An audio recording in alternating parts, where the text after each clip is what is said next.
കോഴിക്കോട് താമരശ്ശേരി പൂനൂരിൽ മധ്യവയസ്കന് വെട്ടേറ്റു. കക്കാട്ടുമ്മൽ അബ്ദുൾ മജീദിനാണ് വെട്ടേറ്റത്. മുൻവൈരാഗ്യമാണ് ആക്രമണ കാരണമെന്നാണ് വിവരം. മജീദ് മെഡിക്കൽ കോളേജ് ആശുപത്രിയിൽ ഇപ്പോൾ ചികിത്സയിലാണ്. എം മുബാറക്ക് ചേരുന്നുണ്ട് ഈ വാർത്തയുടെ വിശദാംശങ്ങളുമായി. മുബാറക്ക്, മുൻവൈരാഗ്യത്തെ തുടർന്ന് കൊലപ്പെടുത്താനുള്ള ശ്രമം എന്നൊക്കെയുള്ള ആരോപണം അദ്ദേഹം ഉയർത്തിയിരുന്നല്ലോ. എന്താണ് യഥാർത്ഥത്തിൽ സംഭവിച്ചിട്ടുള്ളത്? ഹർഷൻ, തീർച്ചയായിട്ടും അതായത് ഒരു ആസൂത്രിതമായി നടപ്പിലാക്കിയ ഒരു കൊലപാതക ശ്രമമാണ് ഇന്നലെ രാത്രി കോഴിക്കോട് പൂനൂരിൽ ഉണ്ടായിരിക്കുന്നത്. അതായത് മുൻവൈരാഗ്യമാണ് ഈ അക്രമത്തിന് പിന്നിലെന്ന് വ്യക്തമാക്കുന്ന വിവരങ്ങൾ ഇപ്പോൾ പുറത്തു വരുന്നുണ്ട്. പൂനൂർ കക്കാട്ടുമ്മൽ സ്വദേശിയായിട്ടുള്ള അബ്ദുൽ മജീദ് എന്ന മധ്യവയസ്കനാണ് ഇത്തരത്തിൽ ആക്രമണത്തിൽ പരിക്കേറ്റത് എന്നുള്ളതാണ്. അതായത് ഇയാളുടെ പരിചയക്കാരനായിട്ടുള്ള പ്രസാദ്, അതുപോലെ തന്നെ ഈ പ്രസാദിന്റെ സുഹൃത്തും പ്രകാശ് എന്ന പേരുള്ള ഒരാളും, ഇവർ രണ്ടുപേരും ചേർന്ന് ഇന്നലെ ചില പ്രശ്നങ്ങൾ പരിഹരിക്കണം എന്ന് പറഞ്ഞ് ഈ പൂനൂരിലെ തന്നെ ഒരു തുറന്ന വയലിലേക്ക് വിളിക്കുകയായിരുന്നു.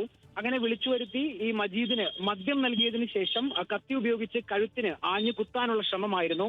ഈ ശ്രമം മനസ്സിലാക്കിയ മജീദ് കുത്തുന്നതിനിടയിൽ കൈകൊണ്ട് തടുത്തതാണ് കൈക്ക് വെട്ടേൽക്കാൻ കാരണമെന്നുള്ളതാണ്.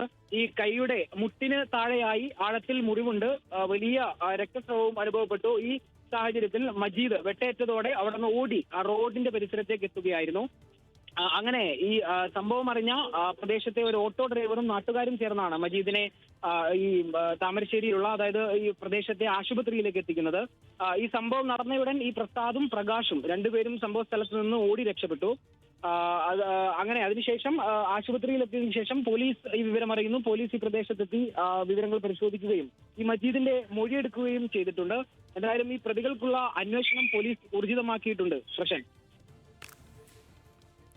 റൈറ്റ്. മുബാറക്കാണ്